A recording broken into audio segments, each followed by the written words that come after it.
Well, well, hello. How are you? It is, well, last I checked, Monday, February 23rd. The older I get, the faster time flies. I can't believe we're nearing the end of February already. Maybe not nearing it, but getting close to nearing it. Getting close to nearing.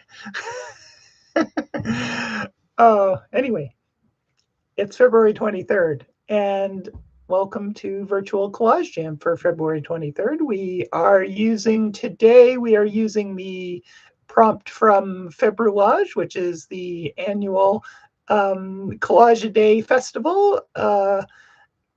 And there are prompts for each day of February. And with the idea being you make a collage for each of the prompts, and that it gives you a structure in which to practice collage on a daily or hopefully almost daily basis. So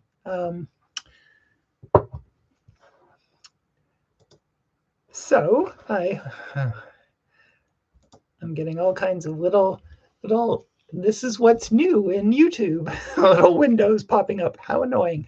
Anyway, hello, Philippa. Hello, Holly. And hello, Nellie. And hello, Valerie. Awesome, Val. You've been here for a few times, and it's nice to have you back. And yeah, awesome to have some of the regulars. And yeah.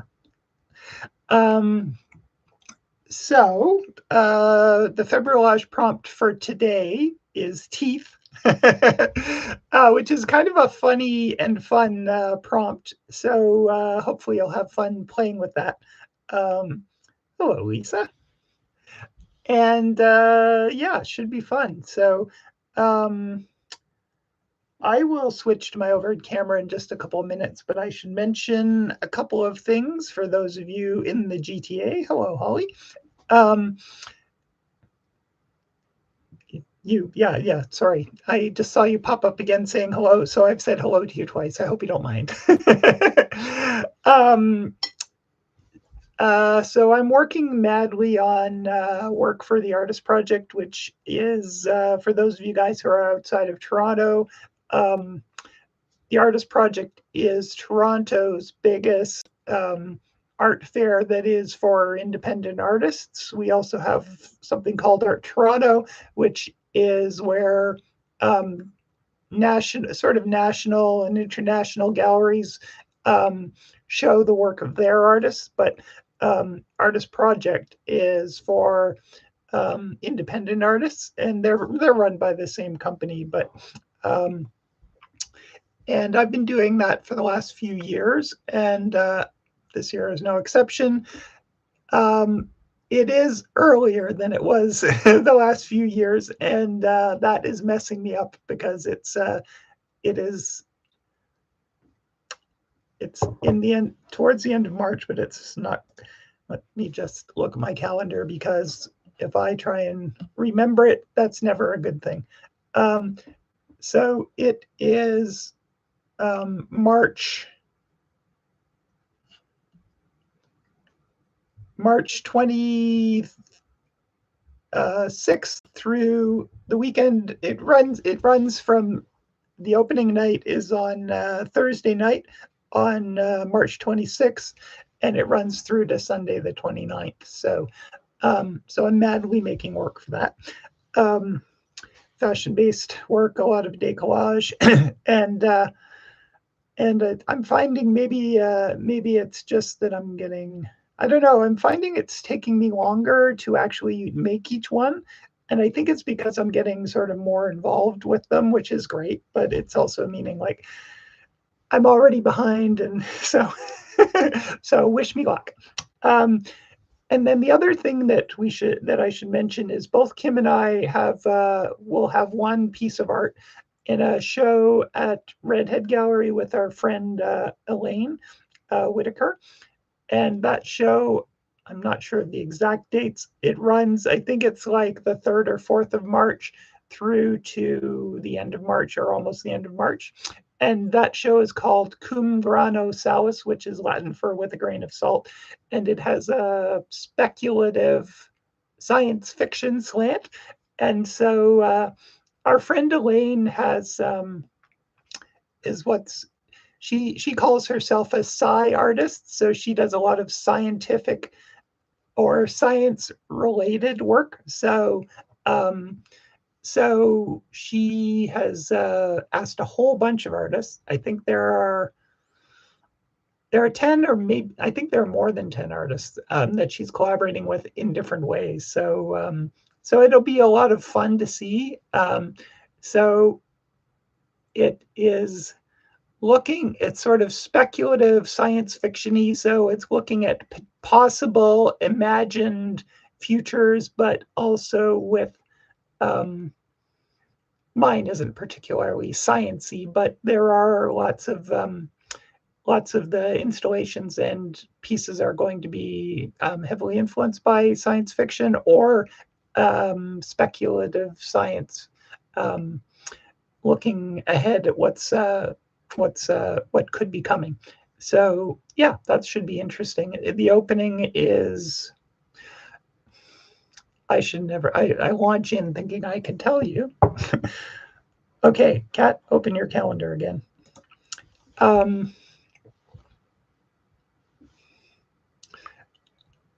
The opening is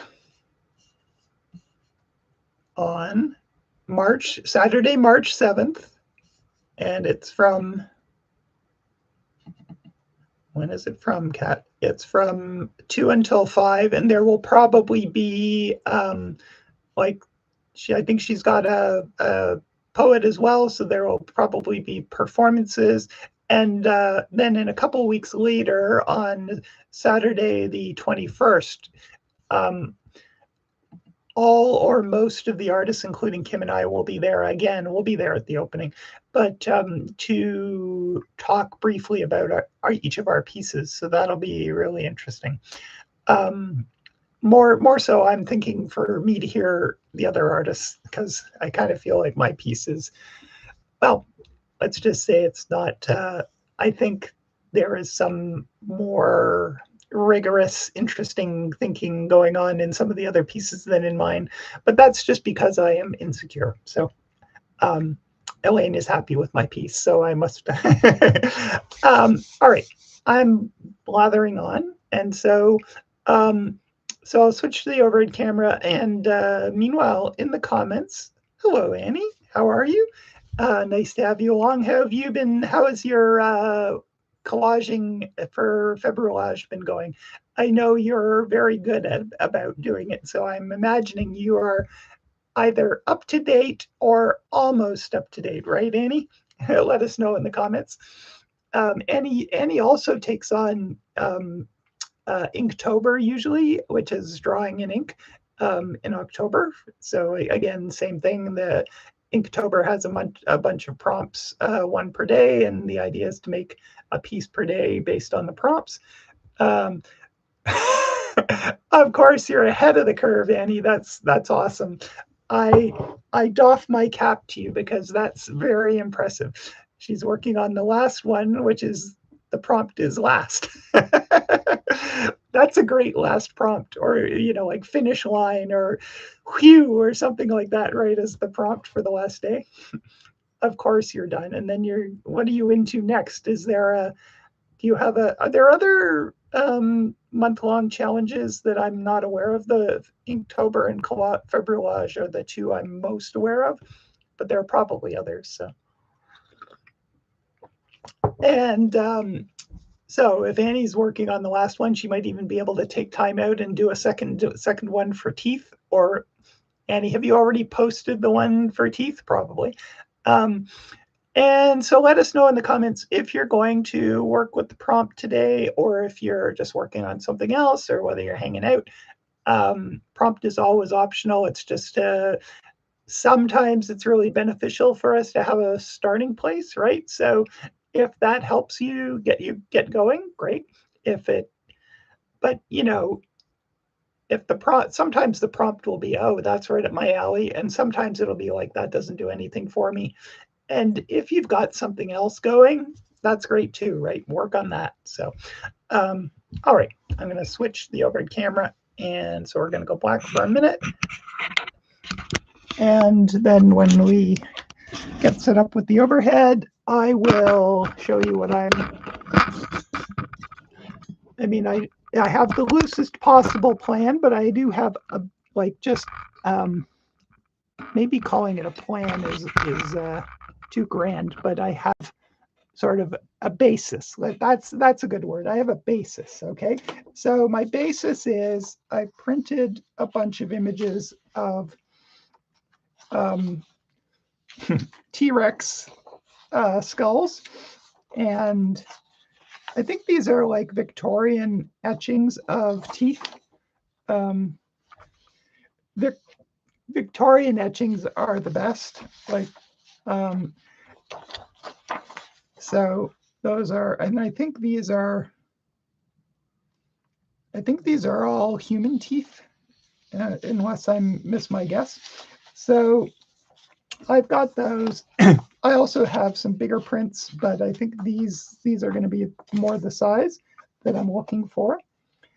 And I've just got some of my fashion type imagery, and I just thought I might insinuate some of these silly teeth into these pictures and just see what happens. So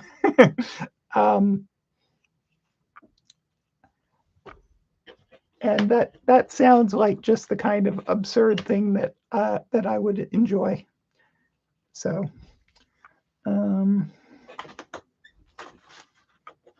so that's what I'm going to do. And what if you guys are working with the prompt of teeth? Do you have something in particular in mind?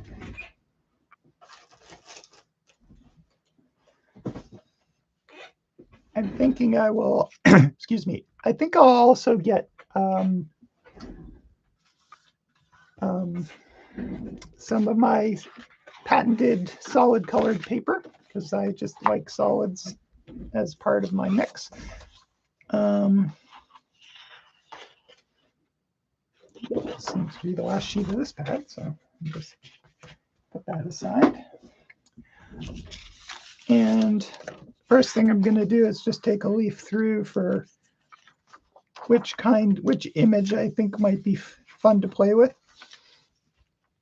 I have a whole bunch of images that I've already cut out, and I just did a bit of organizing, so which is very rare for me. But so these are sort of B-list pieces that I'm already using that I don't want to save for one of my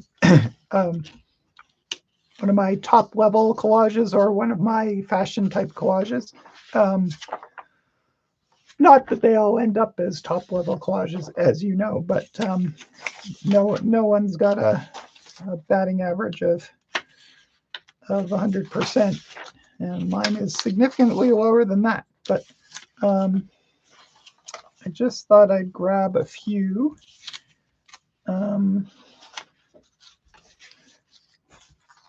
I really like this one, and I also like this one, which is like a hoodie and the face is like not even visible. So I was thinking like having the T-Rex coming out of that might be ridiculously fun.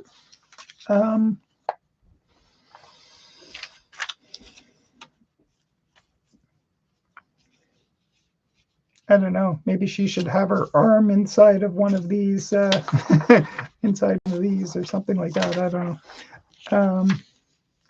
This guy looks like like an explorer or something with this parka on. So I'm just going to choose a few, the first sort of subset, and put some aside, the others aside for the moment anyway.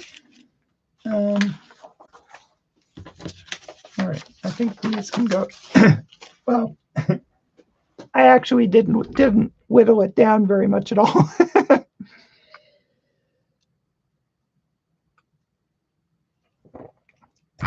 All right, I think what I'm going to start with are black and whites for whatever reason. I've been both, like, for some reason, this was a color image, but I wanted to print it in black and white for some reason. So I'm having a bit of a black and white jag going on right now, so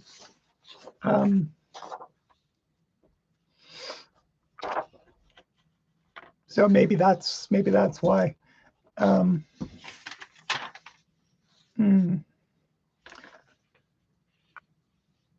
All right. What I'm going to do with this, I'm going to just cut out the white gap between these upper and lowers, and I might attach it here with a little bit of, like, just fill it in with a marker to have a little bit of black there so that it's not two pieces, at least not right away.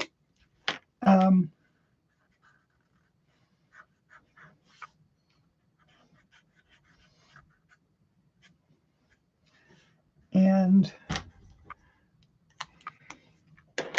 cut those spaces out and then hold it over top of our I don't know, she's looking like hopelessly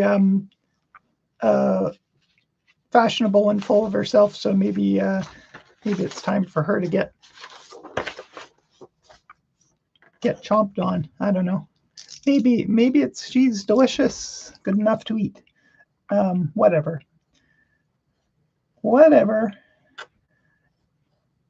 I think she is going to be.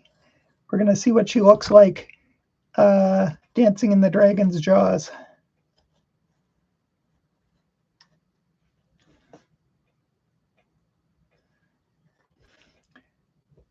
And if not her, maybe someone else looking through.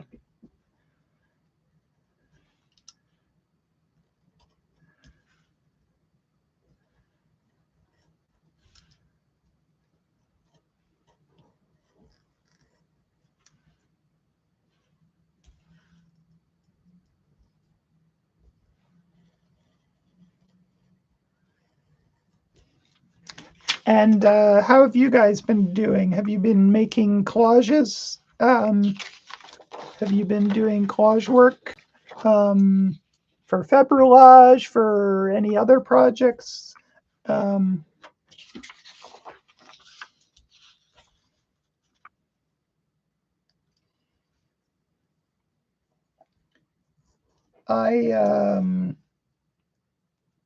I've sent out a few applications for shows, or for opportunities. Let's put it that way. Lately, which is always nice to have. You don't get everything right, but it's nice to have skin in the game, like to have an application or a few out there in the hopes that maybe an opportunity will come good. So one of them is for Pride, and that's sort of doing a recontextualization of the piece of the figures I did, which I think I showed already, but I did them for Elaine's. But I also thought, oh, well, these would be good for Pride as well. Trans Pride specifically, but Pride is all the different outside of the ordinary. And I just I saw on Instagram a call for an online, like, I think they don't publish a printed version, a printed not printed cat, an online publication of poetry. And so I thought, oh, that sounds interesting. And it was only available to women and trans women because it's for International Women's Day. So the theme of the edition is going to be Venus X. And I thought, well, I've got lots of collages of fashionable women, so I'll and I think it's like one person doing it because, that's often the way with literary or artistic things, right? There are passion projects often. So I just sent off. She had a thing on her webpage that said, if we welcome artist submissions as well. And so I thought, it doesn't pay anything, but I thought it'd be fun. And so I sent her a few images and she was very happy with them. And she said, no, I'm going to use all of these if it's okay with you. And so she'll credit me. So that's exciting. And what else? I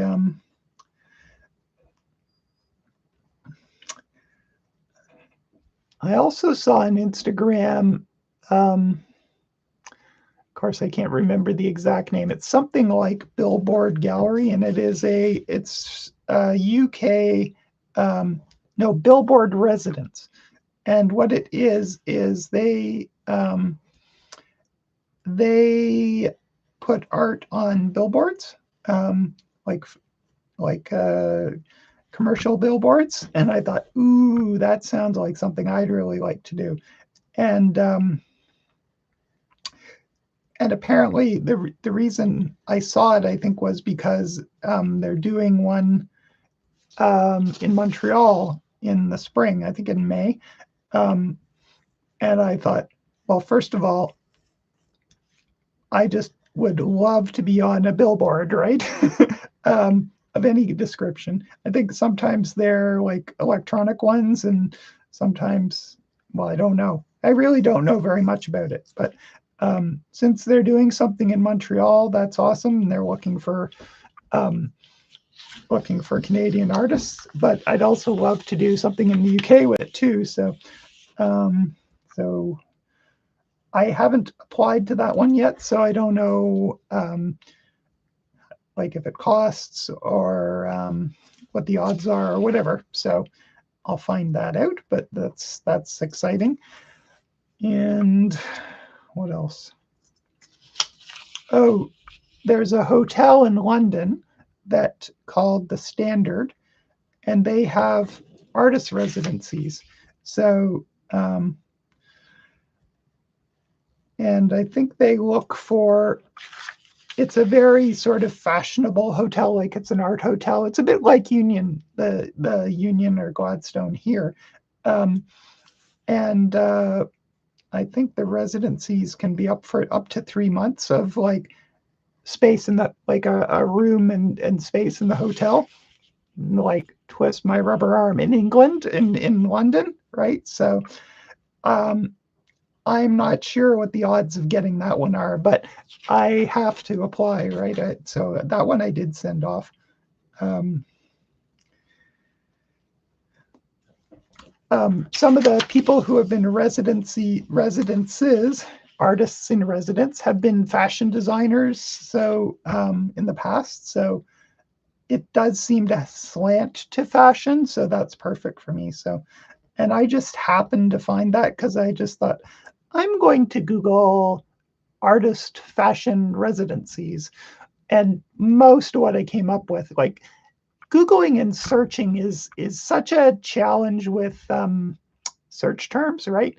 Because I tried so many different wordings, and mostly what I got was, as soon as you put fashion and art together, usually what you get are things for designers, or you don't get artists focused on fashion. So I had to do some ferreting. And this one isn't like specifically for it, but it doesn't rule it out either. So they were looking for artists of all kinds. So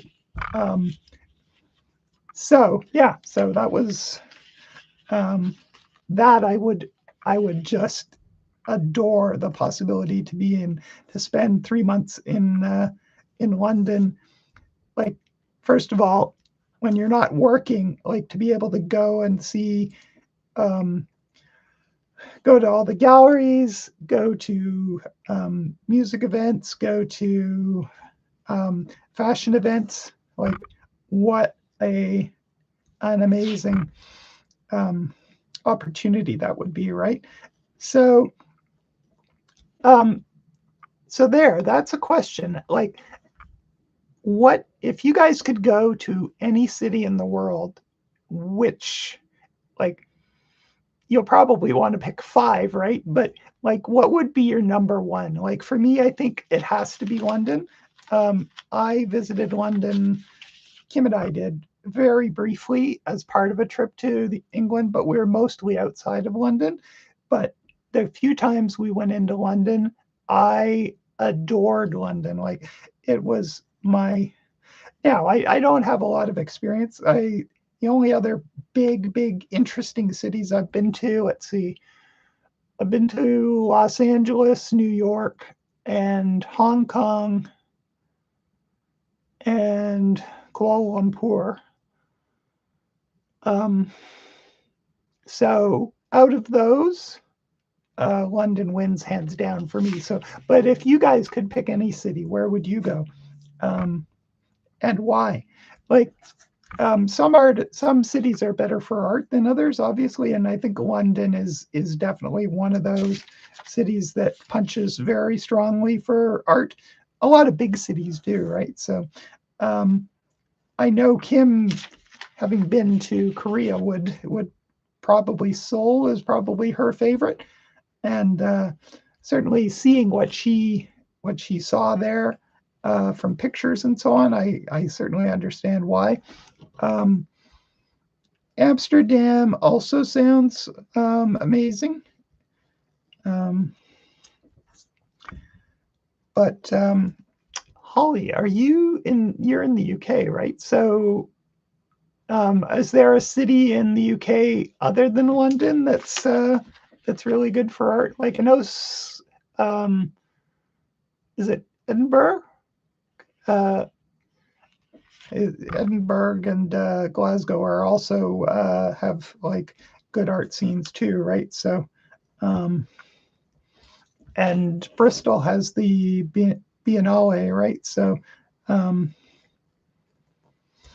yeah, so you have lots of options.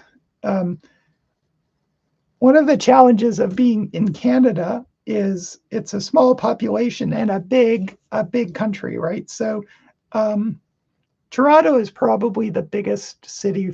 It's the biggest city for art. Montreal is also very good, but it's 5.5 hour drive. And Vancouver and Halifax, and to a lesser extent places like Calgary, they have good scenes, but they're plane trips or multi-day car rides. So so they like the UK is just so deliciously compact, at least from a Canadian's point of view, right?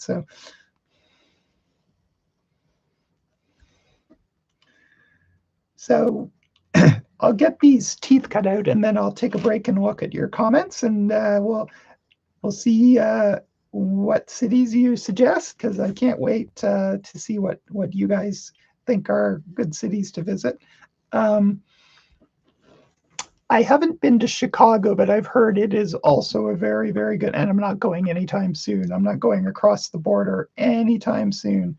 But hopefully that will pass, and yeah, Chicago is supposed to be really good. I have been, no, I didn't get to Santa Fe. When we took a camper van through the US, but it was in February, so we were in New Mexico, but Santa Fe which is also considered a very a good art city. It was covered in snow. It was like we were in Flagstaff or something like that, and they said, "Yeah, you don't want to even try to get to Santa Fe right now." So, so we missed it that time.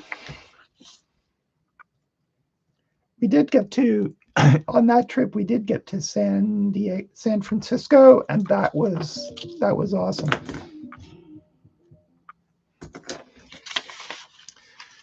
All right. Let's see if I've flipped it over and see whether there are any missing obvious gaps. Any places it looks like it's good.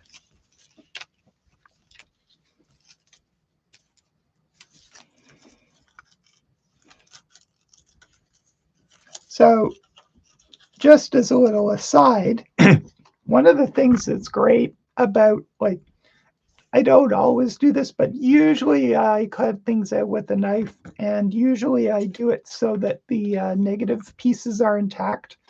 And like, you wouldn't necessarily even know what that is, but it's a great shape, right? Like, look at that. Like, if you put it in a particular place and orientation, it might become obvious it's teeth, but it just could be like this Dr. Seuss Christmas tree, right? But they are like, those are awesome shapes. So, you know, they'll probably find their way in either on this collage or something else on one of today's collages, or if not that, another one, right? So,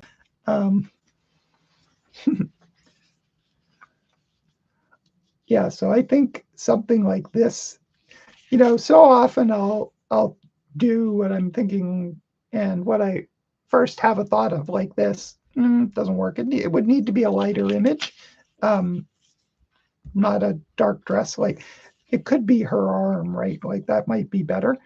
But maybe I can find something else, or maybe the teeth need to be they need to be white teeth, right? So, but that's kind of fun. She's cool under pressure. She's not letting those teeth phase her in the slightest. All right, I'm going to go check on your comments and see what you're saying.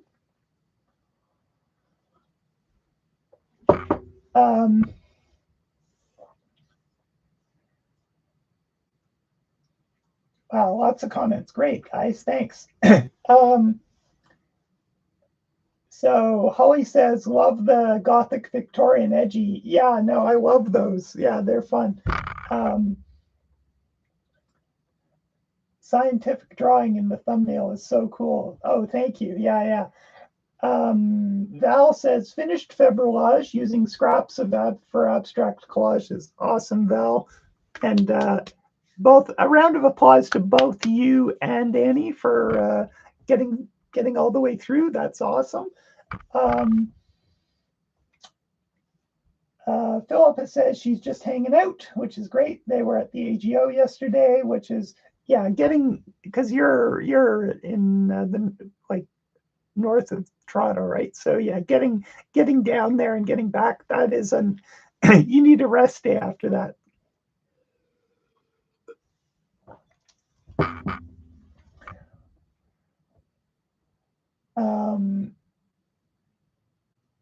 And he says, Philippa, did you see Paul McCartney's exhibit? I think it's open now. Holly says, just having dinner in the UK, so being a voyeur this week, totally fine, Holly. Hope to have a go at teeth prompt sometime this week. That's totally fine. Use your teeth to give you sustenance first. And yeah, I don't know about you, but it's only sometimes that I'm any good for being creative in the evening. And sometimes it's just like, I used to always work sort of 3 shifts, morning, afternoon, and evening, like in my graphic design days, because we were self-employed, and also in my art days, but now or in my art career, but now I often just end up not having it in the evening, so I just have to like do some low-hanging fruit, nothing taxing. So totally get that.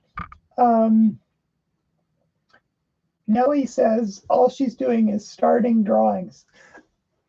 And can I just say, Nellie, that's I'm starting drawings. That's awesome, right? It's not all I'm doing. It's great that you're starting drawings, right?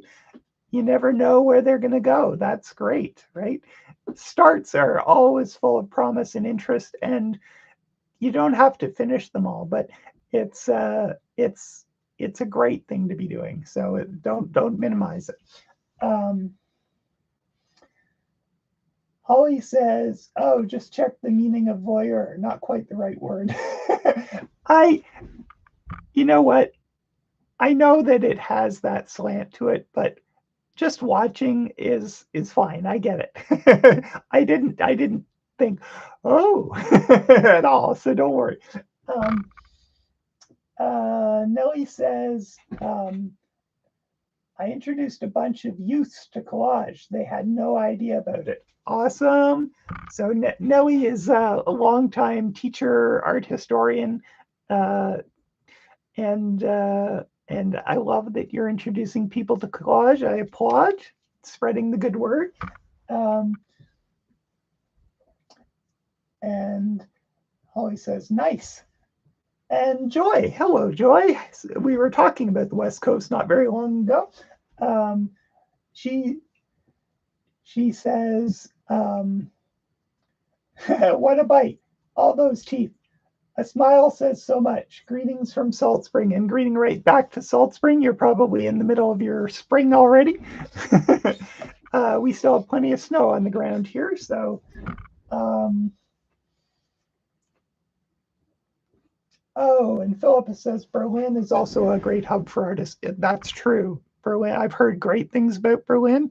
Um, and in fact, Fashion Art Toronto, where I've shown some work, is doing some kind of I think it's called something like Bridge to Berlin to help Canadian designers um, find opportunities to show their work in Berlin.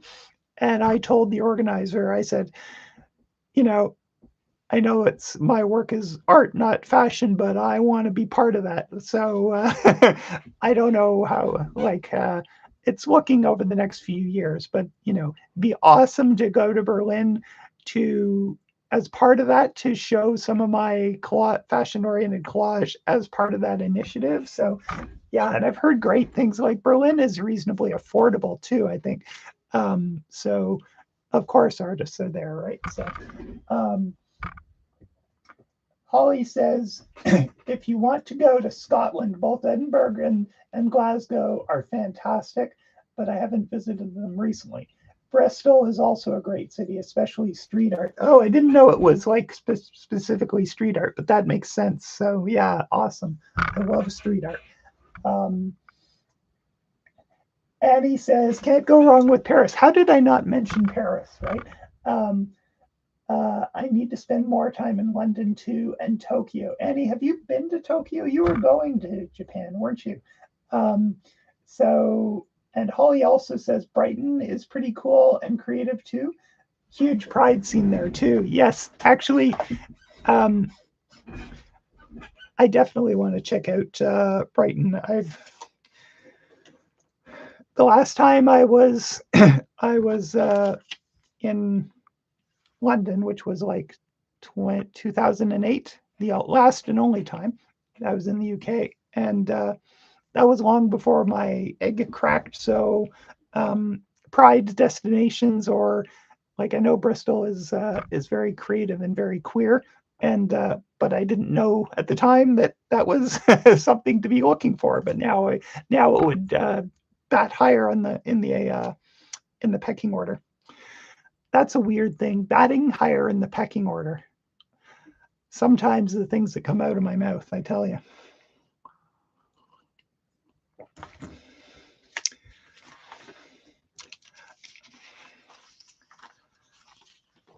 All right, so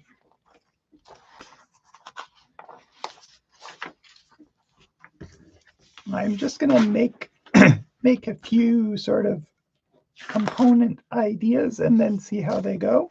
And then mix and match. So this one, I think what we want, it's hard to tell exactly where you'd want it to be.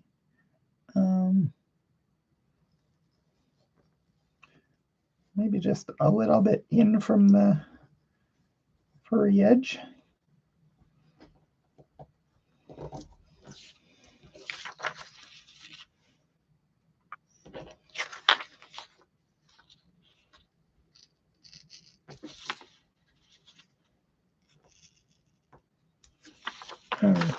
So now I need a smaller T-Rex head.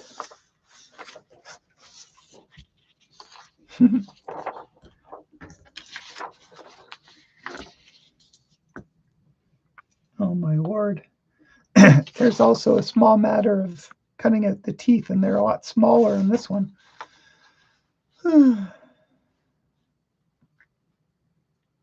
All right, well, what I'm going to do first is just skip cutting out all the teeth just yet, and just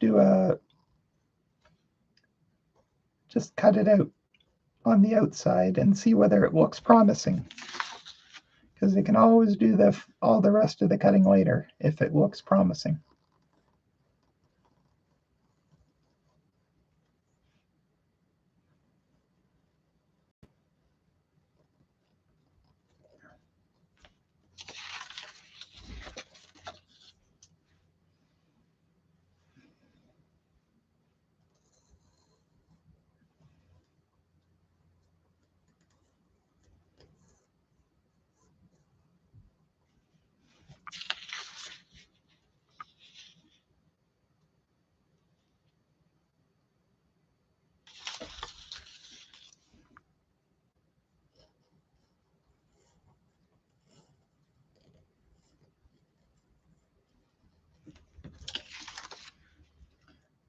Oh, I'm sorry, I've gone quiet there. Sorry about that.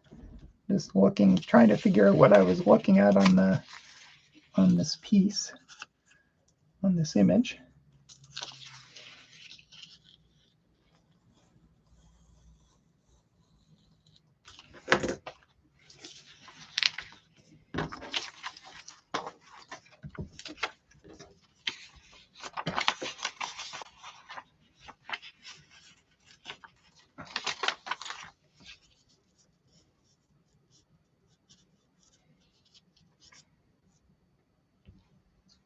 Well, the size is good.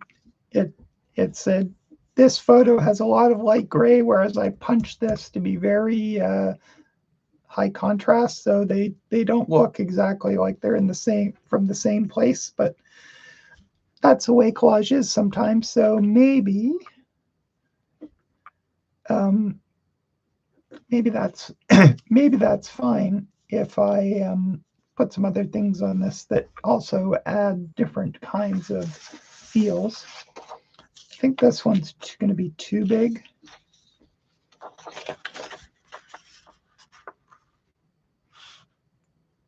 I mean, it might just fit. And if it does, that'd be kind of cool. It's worth a try.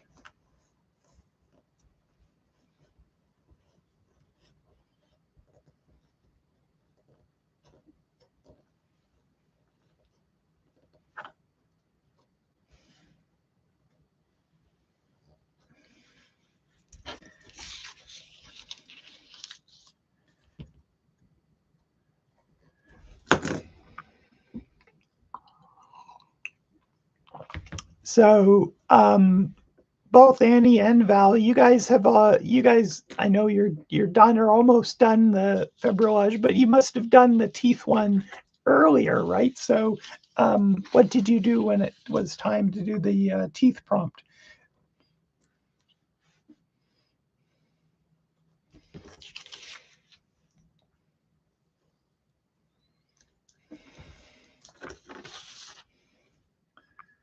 I'm curious because it's a very specific, interesting, but also prompt. But you can take it many different ways too, right? So, and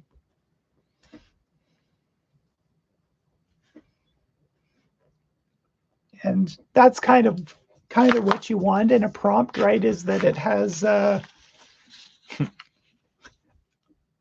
teeth has legs.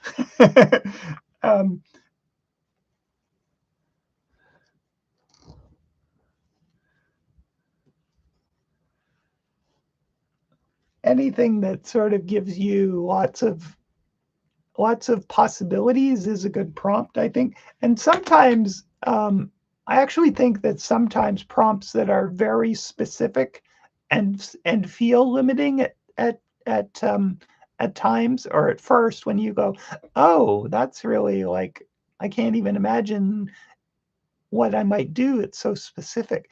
Sometimes that means that you get more creative. Um, I remember reading something that said um, that that rock and roll, or rock, was a product of the fact um, that the electric guitar was very limited in terms of what it could do. Now, I know lots of musicians who can make electric guitars do amazing things, right? But I think that um, the limitations, at least at first, were like, it's only got a few strings and so on. And I'm no musician, so I don't know.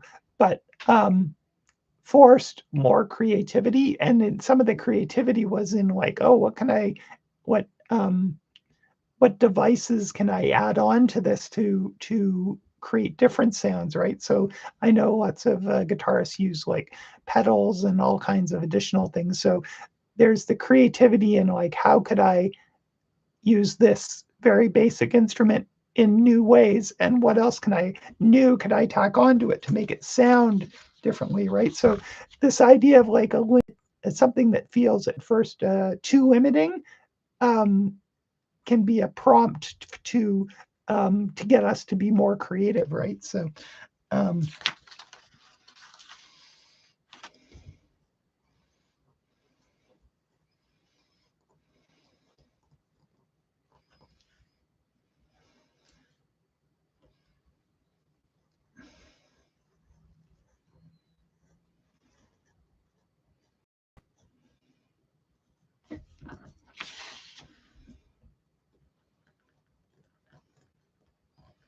all right, the same thing with this one. I'm going to not cut out all the teeth at first, at least, and just see.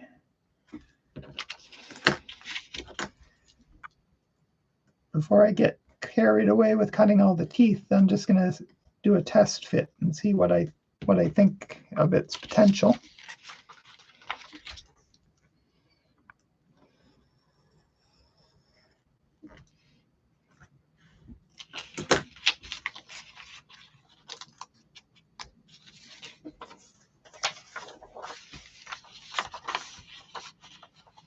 It's looking pretty big, but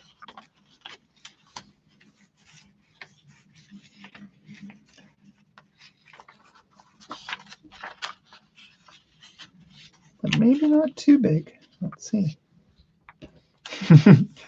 It is a little outlandish, and that's part of what makes it good, I think.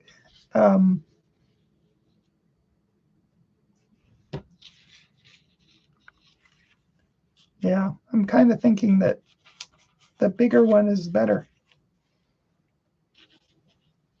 So I'm going to do I am going to then now do a little more cutting and cut out some of the space between the teeth, and also I'm going to cut out these things here so that I can put them in front of, which might be kind of fun.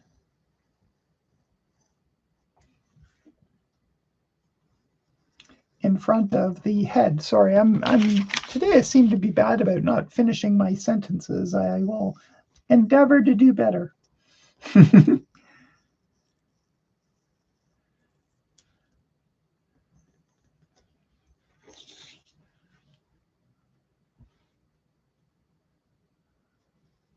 I'm thinking, I can't tell whether he's just holding that string up with his finger, but I'm going to make them separate so that they can go different places. I guess it's the hood's drawstring, actually.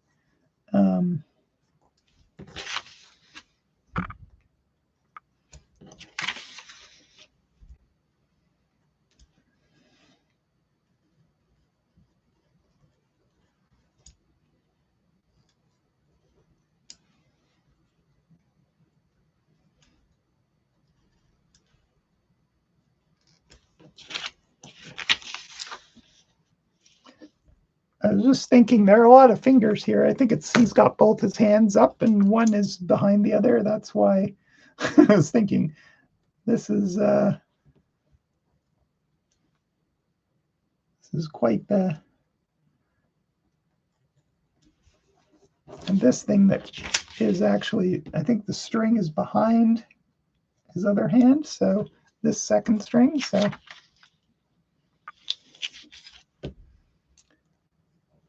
string doesn't seem right. Cord, lace, and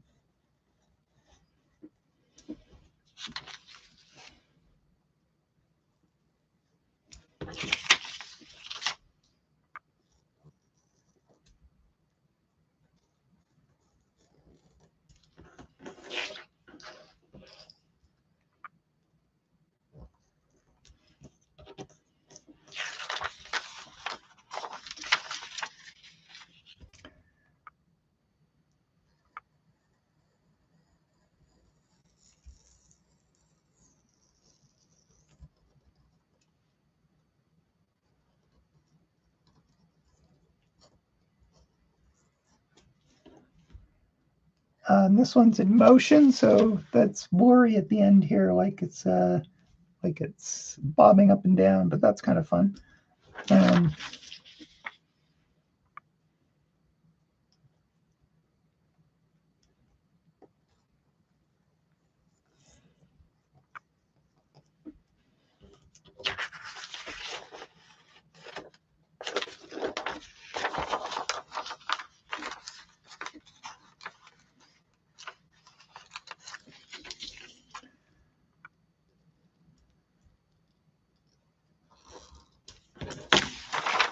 Obviously haven't got quite all the little bits here cut out the way I thought I had.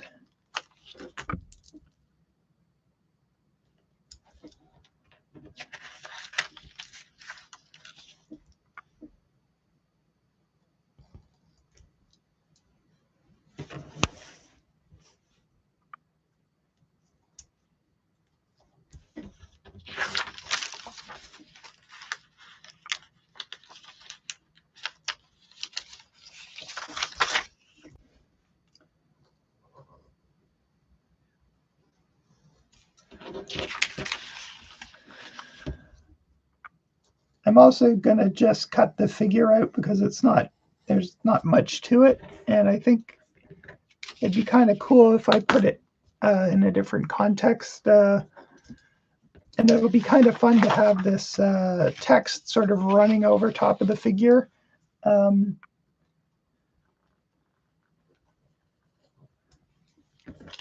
Yeah, I'm just looking at how difficult this would be to read.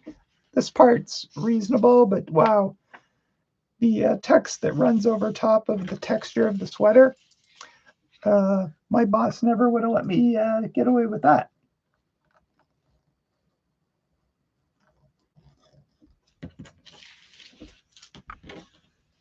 And once I was my own boss, I never would have done it. Or let anyone working for me do it, but there you go.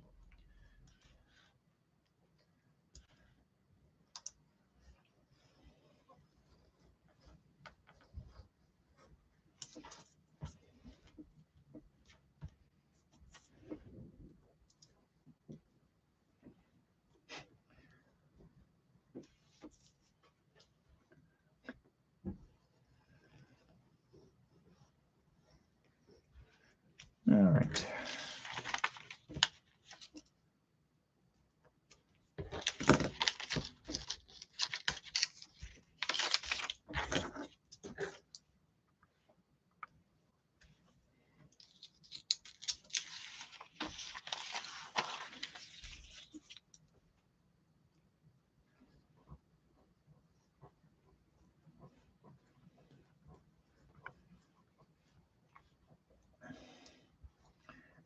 I often find like this edge of the hoodie has lots of little lumpy textures. And so what I do when I'm cutting something like that out, rather than try to follow them all, I just cut it just slightly to one side and I don't worry about following it. But what I do is I just wiggle my knife a little bit while I'm cutting it to give it something that feels the same without slavishly trying to match every last little edge. So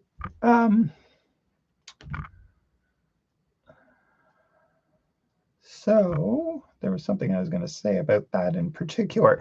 Oh, so it obviously will depend on, like, if it's part of if it's important visual information to understanding something, like if it's someone's like eyelashes, or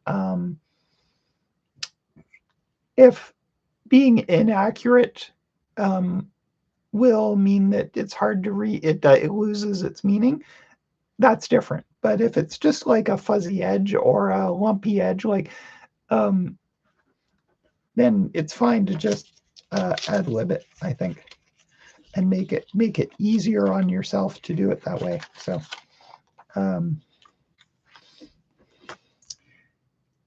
you can even think about the nature of what you're cutting out. Like, is it furry? Is it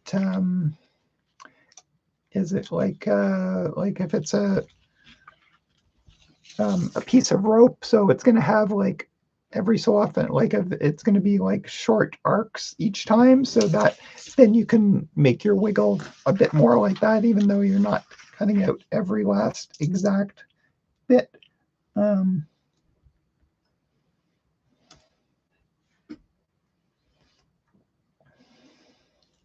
And with something like this one, I wiggle a little more randomly, because it's not a regular. I mean, I guess you might argue that it is a little bit, because it's knit in a grid, right? Or it's a woven textile. But I think it's, as long as it feels right, it's going to be fine, and I think it's going to feel all right. So, oh, and another thing that actually is different between these two images, it'd be nicer if on the hoodie image the black were as black as the black on my printer's printed, but worrying about stuff like that is something I shouldn't do. There are specific times when it's fine to worry about like matching that, in which case I could print this out and then adjust it again and print it out to see if I can match it a little closer. But collage is all about like bringing disparate stuff together. So in this case, I am not going to worry about it.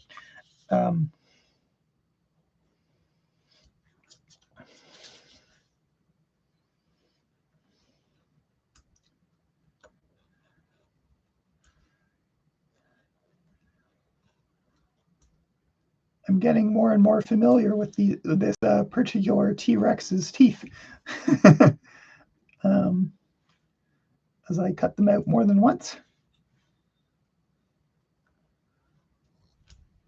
Actually, yeah, this is a different T-Rex than the other one. So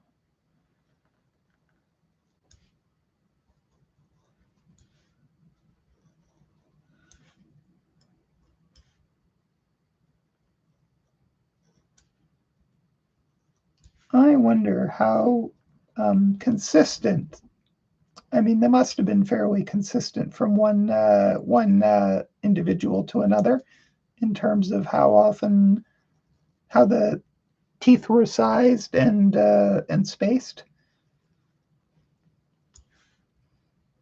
I mean, obviously, once we're talking about a fossil that's been around a long time, it might have damage, right? But when you think about how consistent our teeth are, like they're all different from one another, but we all have more or less the same teeth in the same position. I mean, some of us have wisdom teeth and some of us don't, right? But in general,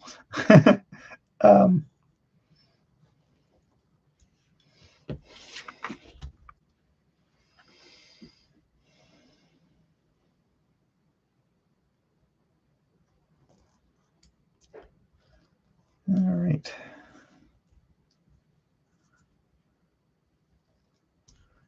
I will check in on comments in a few minutes, see what you guys are saying. If there are some other cities you would recommend for art or for just traveling to, or Annie and Val, what you've done for what you did when you got to the teeth prompt. You probably already said. It's more like I'm just trying to remember. And I don't really need to remember because you'll either have said it or not. So.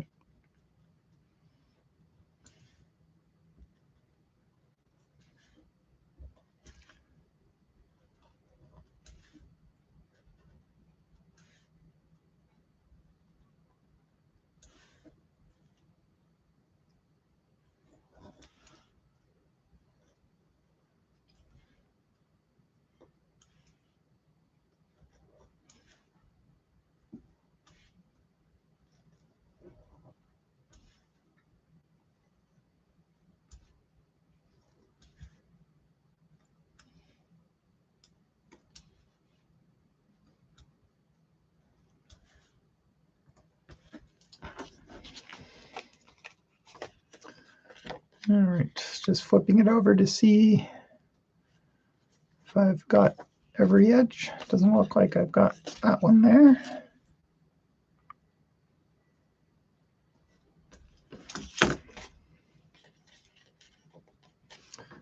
Or looks like here that I'm missing it in this area.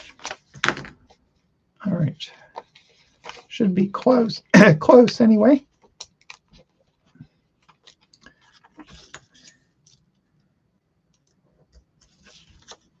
You might still have the occasional, this T-Rex might still have the occasional little fiber between his teeth that he needs to, paper fiber that he needs to floss out, but should be mostly there.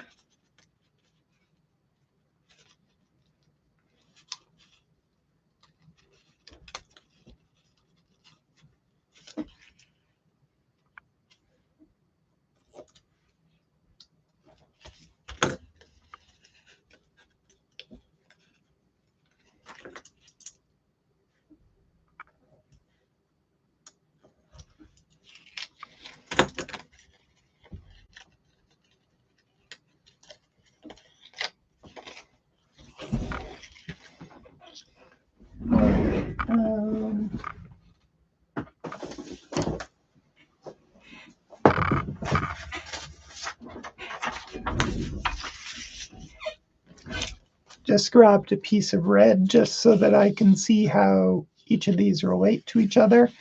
To have a background color that isn't just to see how they go.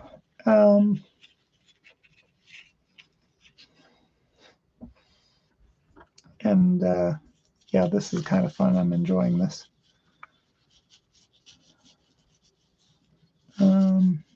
Yeah, it was actually further down. Right, so does that mean I'm going to lose my background? And is that all right?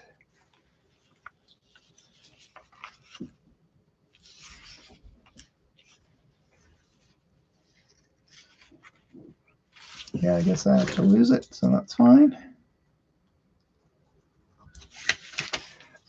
I can always paste it underneath if I need it. That allows me to get my T-Rex head lower. Maybe he could have the cord going into his teeth or something between his teeth.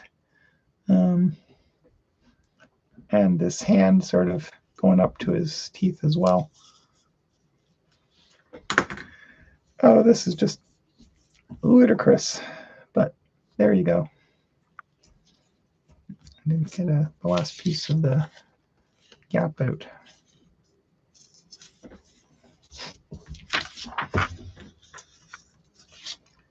Because I didn't finish cutting it, apparently.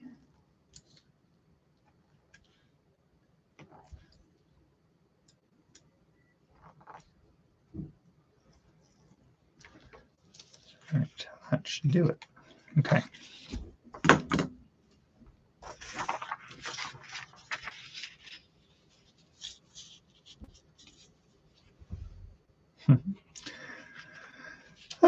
And now I'm kind of thinking that maybe this is just too silly. So,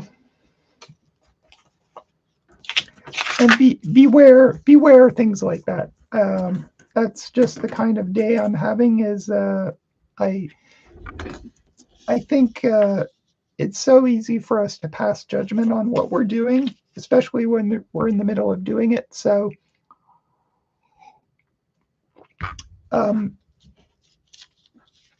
and that's something I normally avoid. So I'm going to try to just stick with it on the basis that this is just paper. I'm just having fun. I'm going to make more than one collage, so it's going to be fine. So what I am going to do is I'm going to put this one together. I'm just going to pick a colored background. I think like a flat color. It may even be, I'm going to try black and white options just to keep it black and white.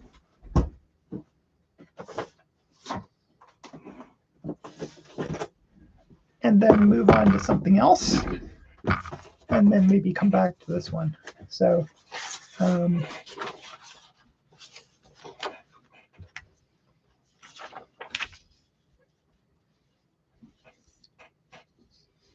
yeah, it's going to need to be light, I think.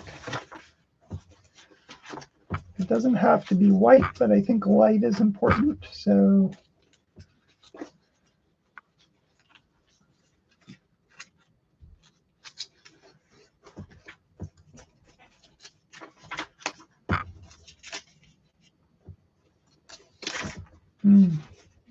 just saw that image. That might go well with those dark teeth, so I'm going to pull that out in case.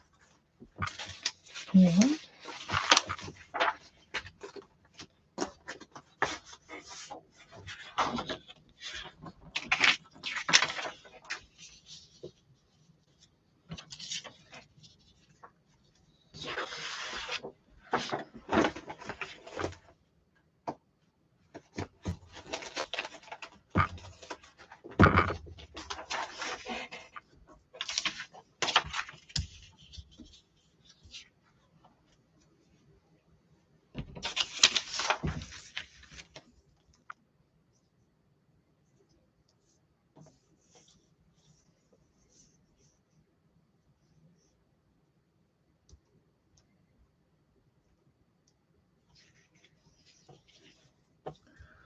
all right. Not big enough, I don't think.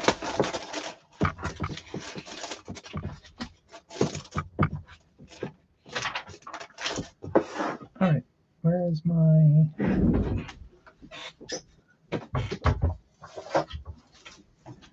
Go to black.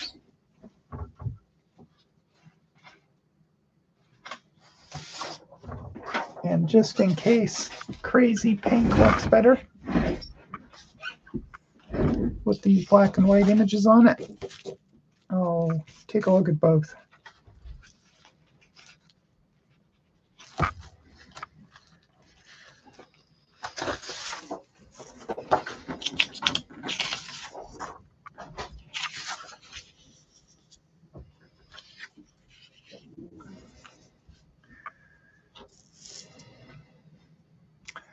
I guess my concern with the black is this is close to black, so this edge reads really well. The skull reads pretty well, but the hand and this edge not as well.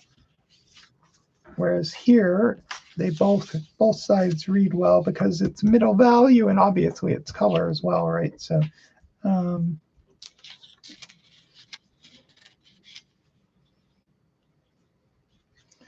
so maybe that's the one.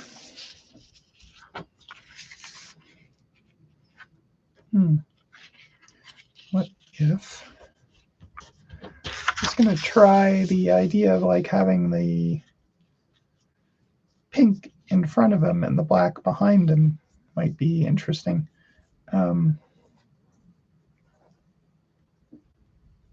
Yeah, I kind of like that. So I'm going to glue these two together, and then finish the composition on top of it, and then I can trim the outside once I've sort of figured it out from there.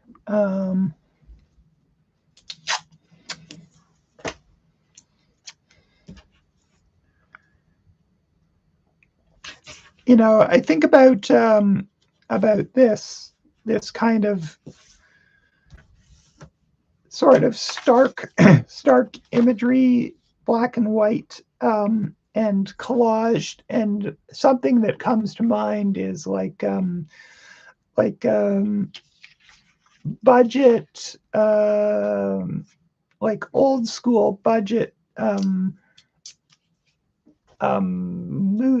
not movie, band posters, like that would be done, you know, by people who weren't necessarily artists, but it had a real DIY aesthetic and a very sort of designed to capture attention. So, and I think there's something I love about that sort of rawness, and I think this, it's not exactly this is, but it has aspects, right? So I think there's something about that I'm enjoying. So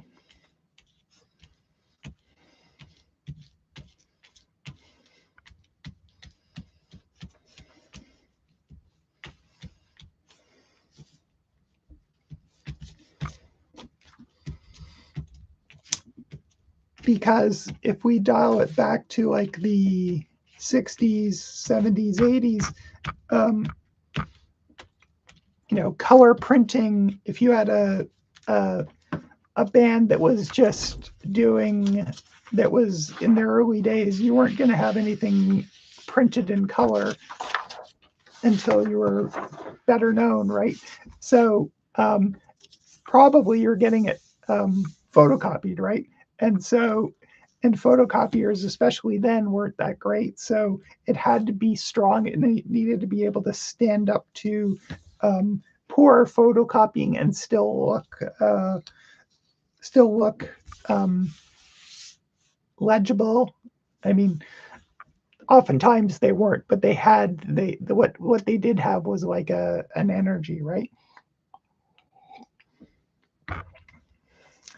And for me, I always have loved, back from my student days, I've always loved a limited palette, like maybe black and white plus one color. So I think that's sort of what drew me to this. There's something, I'm just trying to figure out what it is that makes it. It's also kind of in that same ethos that I was describing, but there's also a sort of a simplicity to it, right? It has to, like, if you can. Sorry, I'm having trouble expressing myself today. I'm not sure why.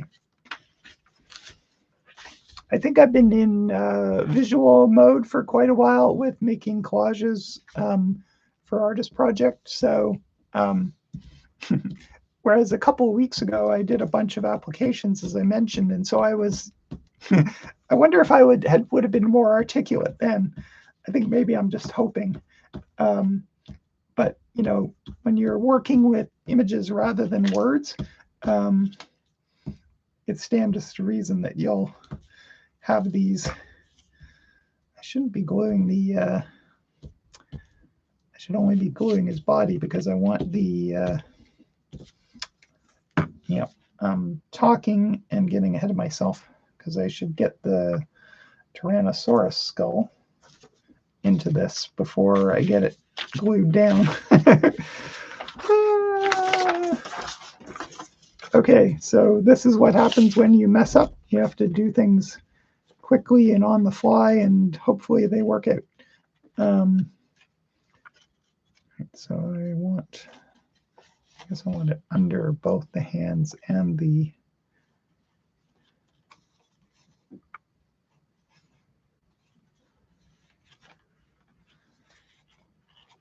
wanted the jaw hanging out of the hoodie though, so it needs to come out further.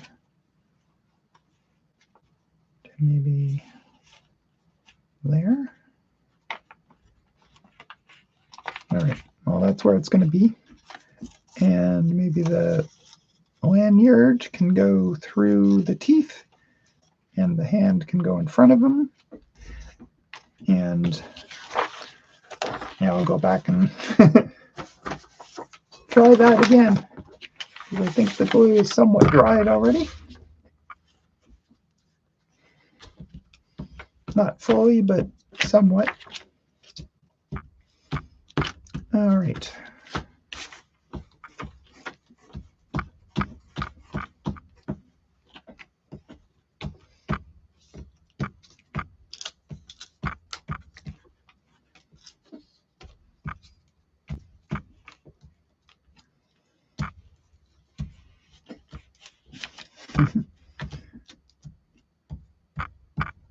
I feel like I am making quite a mess of this, but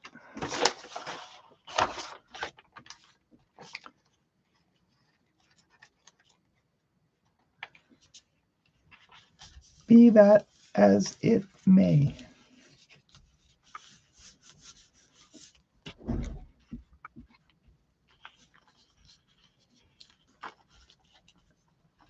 Yeah, I gotta, because I'm working with magazine and like uncoated photocopy paper, I can feel that as the glue is being absorbed by them, they're expanding at different rates, so they're not quite they're buckling in relationship to each other. So I'm doing my best to ad-lib some fixes, but of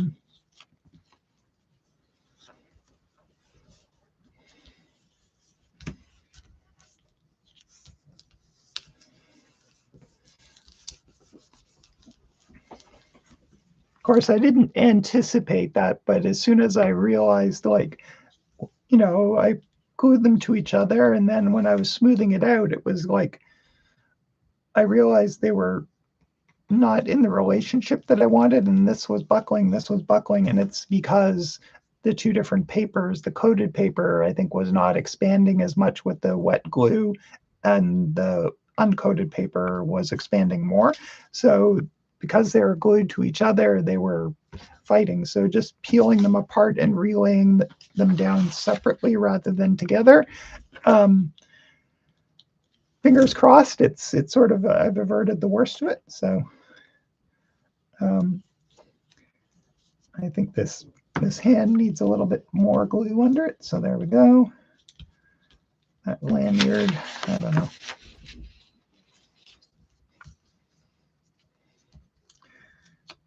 I kind of feel like right now it needs something witty that sort of talks about the that would relate to this image to make it make sense, or just to cue us to enjoy it in a particular way. And that might be what comes next. But what I'm going to do, so ultimately it may get cut depending on what else I decide to do. But for now, I'm keeping my options open by, wow, it looks really red on the camera. I just looked over at my camera. This is actually like a coral, sort of fluorescent coral, but on screen it looks red. So, so I'm going to put that aside for maybe doing something more with later. And I came across this image, which has a huge amount of white. Like what she's wearing is white. Her face is lit quite brightly. Her skin, same thing. So other than like hair and this, whatever this is, like her waistline, it's very light. So maybe the dark teeth might look good with her.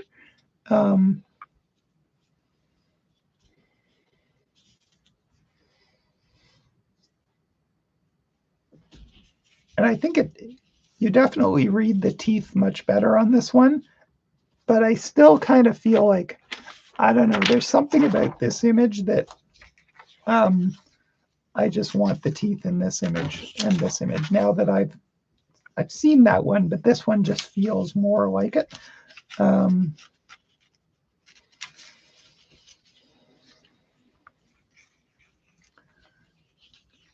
just a little bit at odds with like how to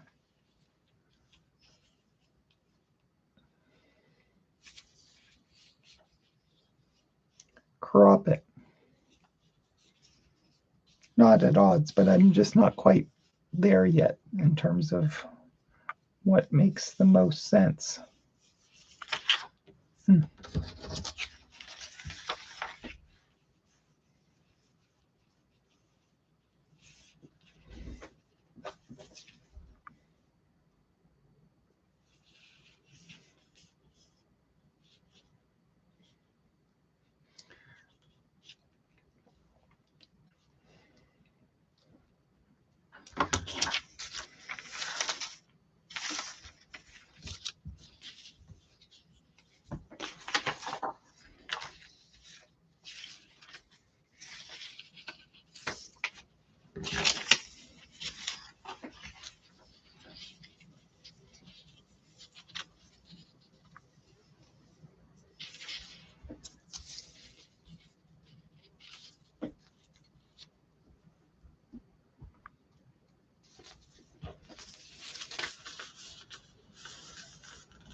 I don't know why. I just can't seem to get it in a way that suits me for whatever reason. I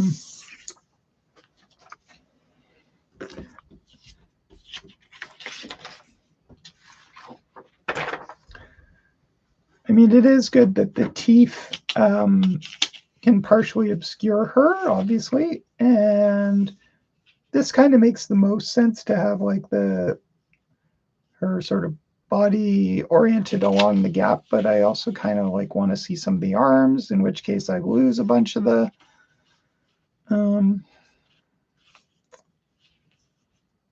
yeah, so the railings are less important. Yeah, maybe this is the best orientation, but because, so I'd have to flop the image to get it to work. Yeah, that kind of looks like sort of what I'd like, something like that. But with these being white, so.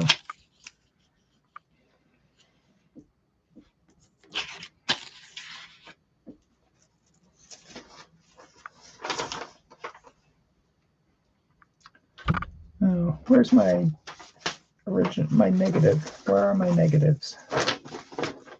I just want to try them, but of course, classic. I have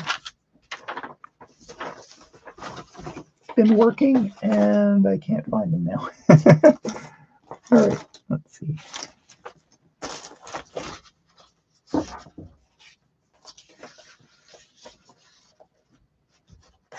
All right, there's one of them. There's the other one. Okay.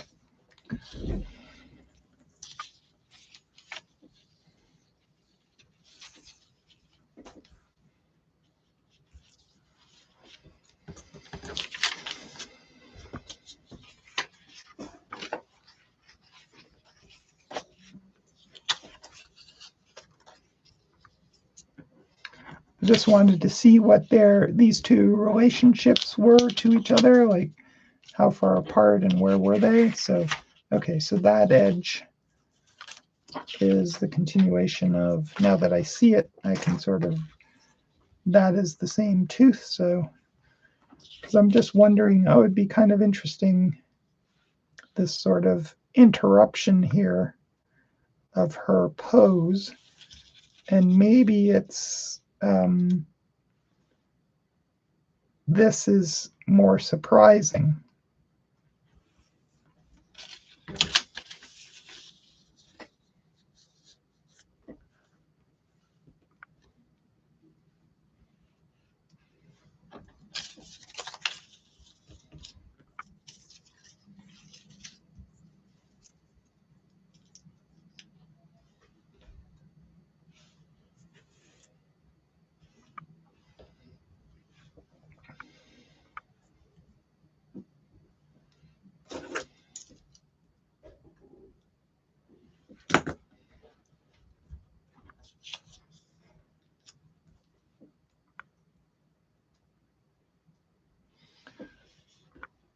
See, I don't understand. I don't understand exactly why I went here, and this certainly does not read as teeth anymore. I mean, we all know because I've been doing it, you guys have been watching, that comes from teeth, but it's more like this white interruption that is a very interesting shape. And I kind of like this relationship. So regardless of whether or not it makes sense from a narrative point of view, it makes sense from the point of view that I'm looking for, which is to create an image that asks questions. And whenever we take a sort of highly recognizable image, and there's no missing that, I am not obscuring her to the point where we don't know what's going on with her. But when you obscure a recognizable image, you create mystery because, like, what's she behind, or why can't I see that? Or so I am just playing a little bit with positioning because I think I'd like it to sort of not completely obscure her face, but sort of notch into it a little bit. Something like that. And that I find interesting. So I'm going to glue that down because I don't know where the rest of it's going to go, but I think that's interesting. And I can't believe we're almost out of time again already. How does that happen? So let me get that glued down. And and those of you who commented like a while ago are like, is Kat ever going to read my comment? I'm sorry. I will shortly. I'll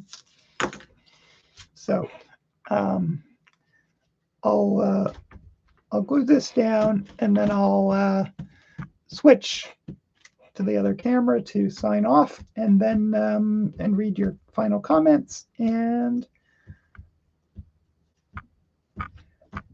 yet again, the time has flown by.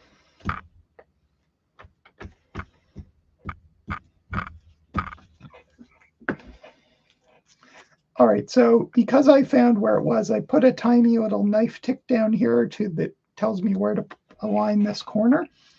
And so that just means I can put it where I want it, which is, and this edge is also, like, I decided I wanted to align those two edges. I often try to align edges because I don't know, it's a designer thing. So now I just know that this has to go about that far apart, and that should look like a tooth. And I want to go in front of her face a little bit.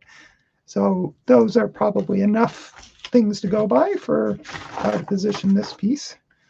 And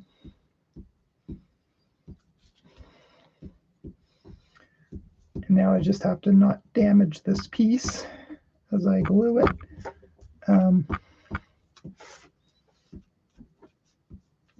It's not as delicate as some of the things that I will cut. There's my timer saying Collage Jam hour and a half is elapsed already. And that's my timer telling me to drink water because I'm trying to remember to stay hydrated.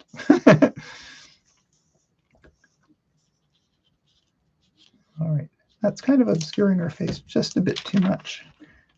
There is a bit of wiggle room in terms of this aligning to this tooth. So there, that's sort of more what I was hoping for, something like that. So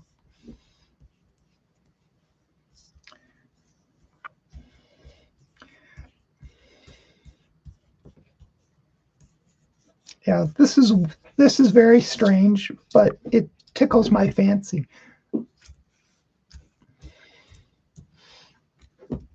Is it a finished collage? I don't think so, right? But it feels like an interesting start. So now it's, and I always think that if you've got an interesting start, then you could go somewhere, right? So like this one I think is fun. I'm not sure I'm a big fan of it. Like I actually like the design of it better than the juxtaposition of the T-Rex with the hoodie. But I like the colors and the shapes. So whereas this one I feel this one has potential to be something interesting. And now I'll mull on excuse me. Now I will mull further on what I could do with it. So all right. So that is that. And now I'll switch over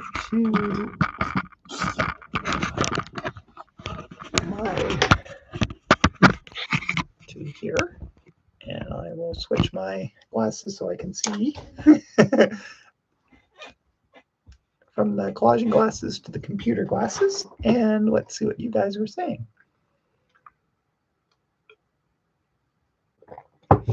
Like, I think I've left it for half the collage jam. Okay. I'm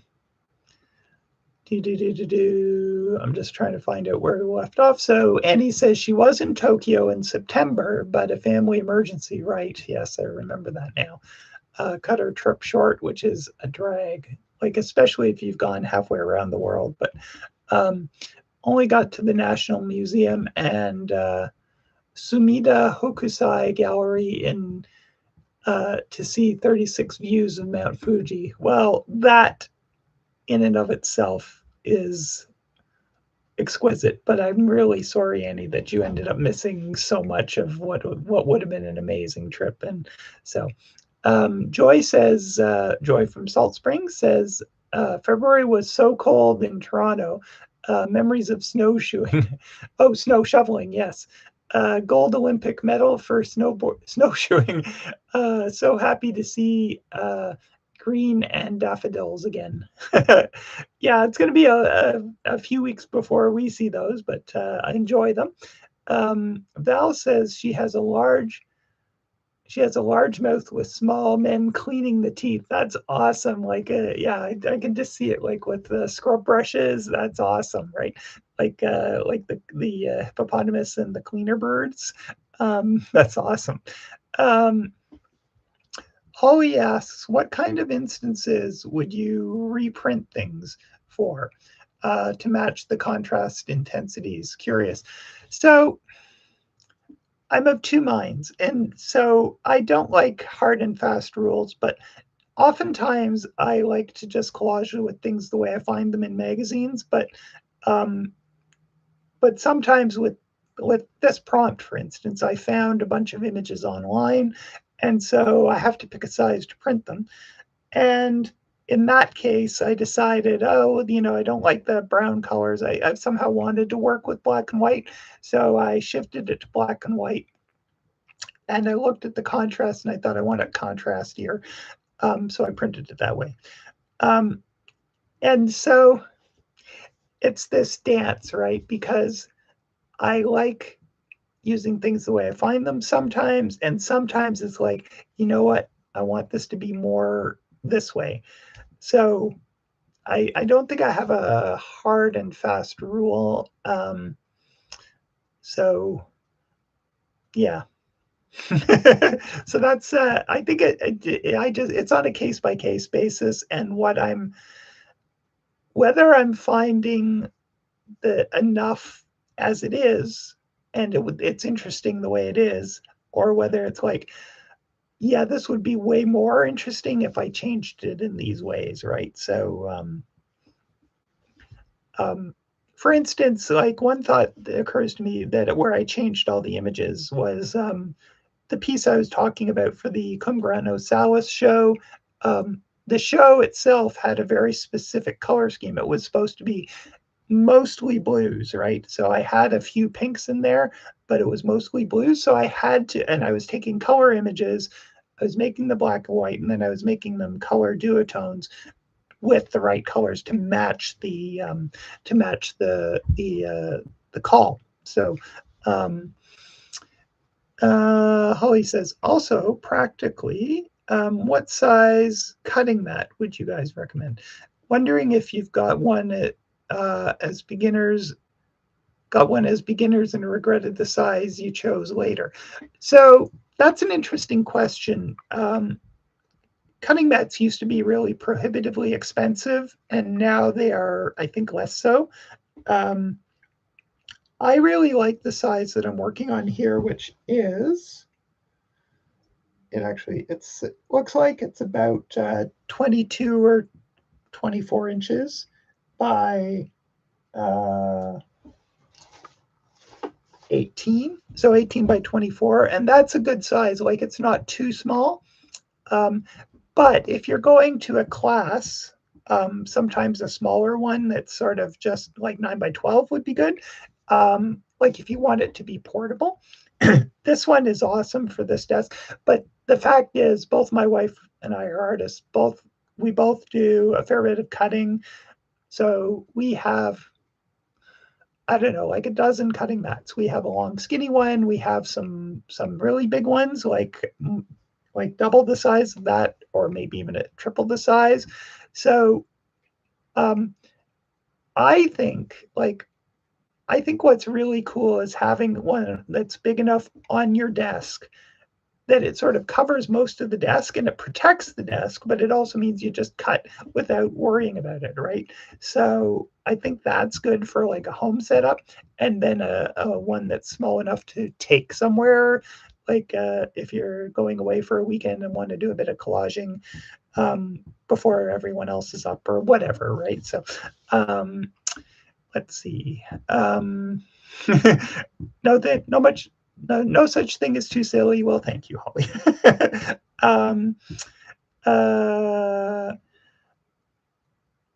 Annie says, love the T-Rex with the hoodie. Thanks for another fun hangout. I'm glad you enjoyed it. It is kind of silly and fun. So, sometimes that's all it needs to be. So Holly says, it's so interesting watching you virtually problem solve. Really enjoyed the process of the final image emerging.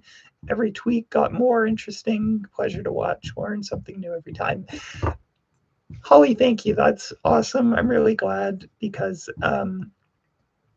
yeah, I mean, if you're gonna but sometimes you'll be collaging, sometimes you'll be watching, right? But I'm glad if I do try to articulate what I'm thinking at the time, sometimes I lapse into silence as I'm like really wondering. So I'm glad it helped. So Val says, thanks again. Always great to see you next time. Likewise, you're probably gone by now, Val. But anyway, guys, thank you so much for joining me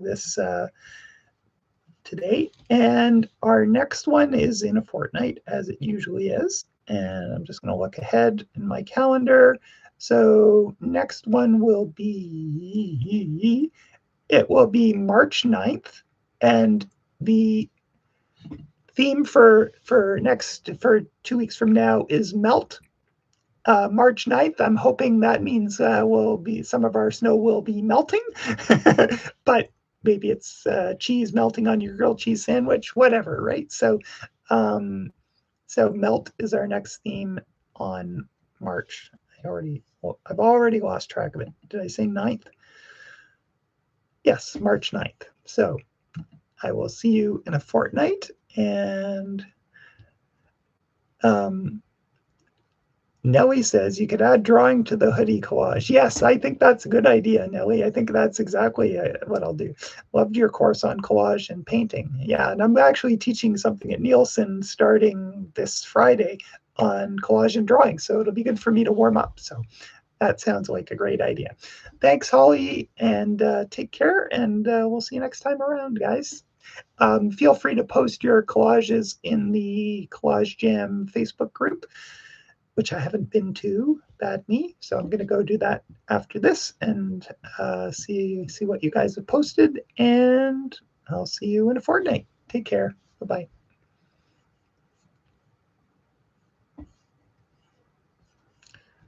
It's my little end stream button. How is that possible? YouTube has changed things, and now I don't know where it is.